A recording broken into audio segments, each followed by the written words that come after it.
Hello friends, welcome back to my YouTube channel. मैं प्रिया भारती आप सबों का इस यूट्यूब चैनल पे बहुत बहुत स्वागत करती हूँ। हम इस टॉपिक में इस वीडियो में पढ़ने जा रहे हैं कि लर्निंग क्या होता है। तो ये एक बीएड का टॉपिक है कि अधिगम क्या होता है। बहुत सारे एग्जाम्स में ये क्वेश्चन आ चुके हैं और इस क्वेश्चन का आने का प्रोबेबिलिटी बहुत ज़्यादा होता है। तो आप इसे ध्यान से सुनिए और इसे एक अच्छे नोट्स के रूप में भी आप बना सकते हैं। तो हम देखते हैं कि अधिगम क्या होता है। लर्निंग तो अधिगम का अर्थ सीखना होता है। मतलब किसी भी सीखने की प्रक्रिया को ये अधिगम कहते हैं। मतलब हम कहते हैं हम सीख रहे हैं, मतलब हम अधिगम कर रहे हैं। तो अधिगम एक मानसिक प्रक्रिया, एक मेंटल प्रोसेस है जिसमें बालक नए अनुभवों को सीखता है तथा इन्हीं अनुभवों से वह परिपक्वता की ओर बढ़ता है। अधिगम जीवन पर्यंत होता रहता है। मतलब कि अधिगम जो है वो सीखना होता है। मतलब अधिगम एक हम सभी मनुष्य का एक मेंटल प्रोसेस है जिसमें सभी बालक नए अनुभवों को सीखता है, नए चीज़ों को सीखता है, नए एक्सपीरियंसेस को सीखता है तथा इन्हीं अनुभव से वह परिपक्वता की ओर बढ़ता है। और अधिगम जीवन पर्यंत होता रहता है। मतलब ये जीवन भर होता रहता है। हम जीवन भर कुछ ना कुछ सीखते ही रहते हैं। तो अधिगम का शिक्षा के क्षेत्र में विशेष स्थान बताया गया है क्योंकि शिक्षा का सर्वप्रथम उद्देश्य ही सीखना है। हम सभी जानते हैं कि मनुष्य का जीवन जन्म से लेकर मृत्यु तक सीखना ही है। विभिन्न प्रकार के अनुभवों की वजह से मनुष्य के स्वाभाविक व्यवहार में जो परिवर्तन होता है उस प्रक्रिया को अधिगम या सीखना कहते हैं। तो हम इसे डेफिनेशन के रूप में देखते हैं। तो गेट्स कहते हैं कि अनुभव के द्वारा व्यवहार में होने वाले परिवर्तन को सीखना या अधिगम कहते हैं। मतलब गेट्स कहते हैं कि जो अनुभव, जो एक्सपीरियंस के द्वारा हमारे बिहेवियर में जो चेंजेस आती है उसी को हम अधिगम कहते हैं, सीखना कहते हैं। मतलब किसी भी चीज़ के को हम अनुभव करते हैं, उससे अगर हमारे बिहेवियर में चेंजेस आती है, चेंज इन बिहेवियर होता है, तो हम उसी को सीखना मतलब अधिगम कहते हैं। ऐसा गेट्स के अनुसार है। अब हम देखते हैं क्रो एंड क्रो के अनुसार। तो क्रो एंड क्रो कहते हैं कि सीखने के अंतर्गत आदतें, ज्ञान तथा व्यवहार को ग्रहण करना शामिल। मतलब अधिगम उसे कहते हैं जिसमें हम आदतें, अपने आदतों को बदले, उसमें ज्ञान अर्जित करें और अपने व्यवहार में परिवर्तन करें, और इन सभी को ग्रहण करना ही अधिगम कहलाता है क्रो एंड क्रो के अनुसार। अब हम देखते हैं पाल के अनुसार। तो अधिगम व्यक्ति में एक परिवर्तन है जो उसके वातावरण के परिवर्तनों के अनुसार होता है। मतलब पाल कहते हैं कि अधिगम जो है, लर्निंग है, व्यक्ति के में एक परिवर्तन है, व्यक्ति में एक चेंजेस लाता है, उसके वातावरण के परिवर्तनों के अनुसार होता है।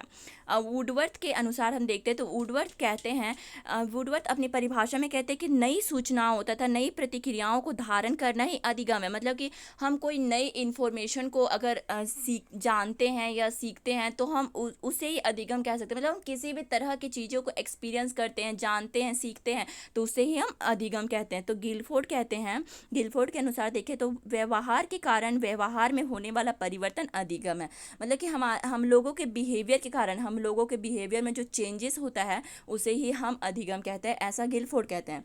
अब मर्फी के अनुसार देखते हैं। तो मर्फी कहते हैं कि अनुभव एवं व्यवहारिक दृष्टिकोण का परिमार्जन करना अधिगम है। अब हम स्कीनर के अनुसार देखते हैं। तो स्कीनर कहते हैं कि स्कीनर कहते हैं अधिगम प्रगतिशील व्यवहार अनुकूलन की एक प्रक्रिया है। मतलब कि अधिगम जो है प्रगतिशील व्यवहार अनुकूलन की एक प्रक्रिया है, एक प्रोसेस है, एक निरंतर चलने वाली प्रक्रिया है। ये हमेशा चलती ही रहती है। हिलगार्ड के अनुसार देखें तो हिलगार्ड कहते हैं कि नवीन परिस्थितियों, मतलब न्यू सिचुएशंस में अपने आप को ढालना या अनुकूलित करना ही अधिगम है। मतलब कि किसी नई परिस्थिति में खुद को ढाल देना ही हमें उसे अधिगम कह सकते हैं। तो पॉलो के अनुसार हम देखते हैं तो वो कहते हैं कि अनुकूलित अनुक्रिया के परिणाम स्वरूप आदत निर्माण ही अधिगम है। तो हम इतने सारे डेफिनेशंस देखे, इतने सारे साइंटिस्टों के डेफिनेशंस देखे, तो हमें अधिगम की परिभाषा तो समझ में आ ही गई होगी। तो अधिगम की परिभाषा से हम समझ गए कि अधिगम क्या होता है। तो अधिगम अधिगम हमारे चेंज इन बिहेवियर, मतलब हम किसी भी चीज़ को अनुभव करते, सीखते हैं और उससे हमारे जो बिहेवियर, हमारे व्यवहार में जो परिवर्तन होता है उसे ही अधिगम कहते हैं। मतलब किसी भी चीज़ को सीखना ही अधिगम कहलाता है। तो हम अधिगम की विशेषताएं देखते हैं। स्पेसिफिसिटी ऑफ लर्निंग, ऐसे हम ये भी कह सकते हैं कैरेक्टरिस्टिक्स ऑफ लर्निंग। तो अधिगम की बहुत सारी विशेषताएं हैं जिसमें से पहला है अधिगम जीवन पर्यंत होता रहता है। मतलब ये लाइफ लॉन्ग प्रोसेस है, ये कभी रुकता नहीं है। जीवन भर हम कुछ ना कुछ सीखते रहते हैं। प्रत्येक मनुष्य अपने जीवन में हर समय कुछ ना कुछ सीखते रहता है।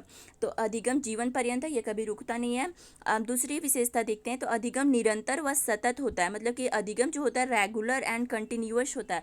ये निरंतर चलने वाली प्रक्रिया, ये कभी रुकती नहीं है या बीच में कभी स्टॉप नहीं होती है। ये जब तक हम सीख सकते हैं तब तक सीखने वाली प्रक्रिया है। हम तीसरी विशेषता देखते हैं तो अधिगम सार्वभौमिक है, मतलब यूनिवर्सल है। अधिगम सार्वभौमिक है, सभी लोगों के लिए है। ये हर जगह पे हो सकता है ये प्रक्रिया। यानी अधिगम केवल मनुष्य जाति का ही गुण ना होकर यह संसार के सभी जीव जंतु जैसे कीड़े मकोड़े पशु पक्षियों में भी पाया जाता है। तो हम देखते हैं चौथी विशेषता, सीखना परिवर्तनशील है। मतलब जो अधिगम होता है वो चेंजेबल है, ये परिवर्तनशील है। पांचवी विशेषता देखते हैं तो अधिगम उद्देश्य पूर्ण होता है। अधिगम के द्वारा उद्देश्य प्राप्ति होती है। मतलब जो अधिगम होता है, जो लर्निंग होता है वो पर्पसफुल होता है, ये उद्देश्य की प्राप्ति होती है। मतलब हम किसी चीज़ को सीखते हैं तो किसी उद्देश्य की प्राप्ति के लिए ही सीखते हैं, उससे ये उद्देश्य पूर्ण होता है। तो हम छठी विशेषता देखते हैं अधिगम की। तो अधिगम विकासशील प्रक्रिया है, मतलब कि ये डेवलपिंग प्रोसेस है, ये विकासशील प्रक्रिया है। अब हम सातवीं विशेषता देखते हैं अधिगम सामाजिक होता है, यह समाज में समायोजना में सहायता करता है। आठवीं विशेषता देखें तो सीखना वातावरण की उपज है। नौवीं विशेषता अधिगम प्रक्रिया विवेकपूर्ण है। 10वीं विशेषता अधिगम सकारात्मक और नकारात्मक होता है।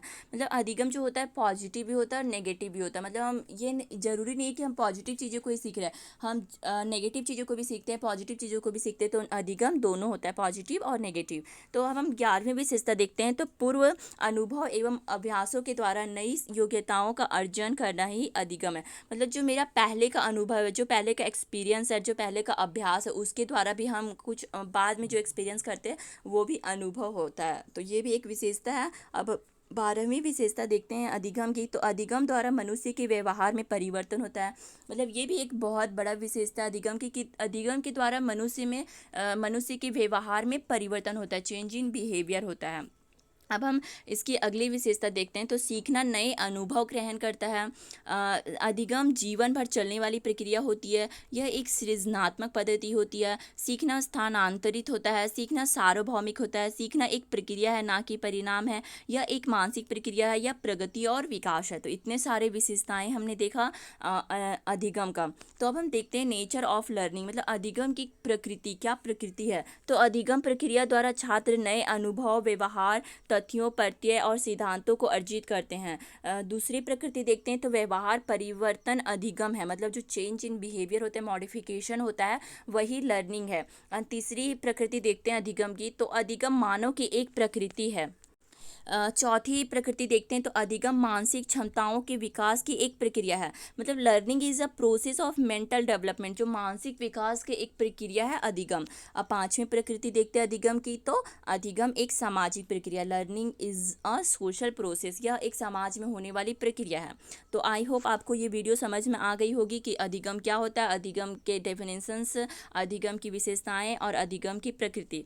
तो अगर आपको वीडियो अच्छी लगी हो तो please like share and subscribe करें, ताकि हमारे आने वाले नोटिफिकेशन की जानकारी आपको तुरंत मिले। और अगर आपको बीए बीएड से रिलेटेड कोई भी टॉपिक का नोट्स चाहिए या फिर उसके कोई भी वीडियोस चाहिए तो आप हमें कमेंट बॉक्स में बताएं, तो हम आपके लिए वो वीडियोस तुरंत अवेलेबल कराएंगे। Thank you so much friends.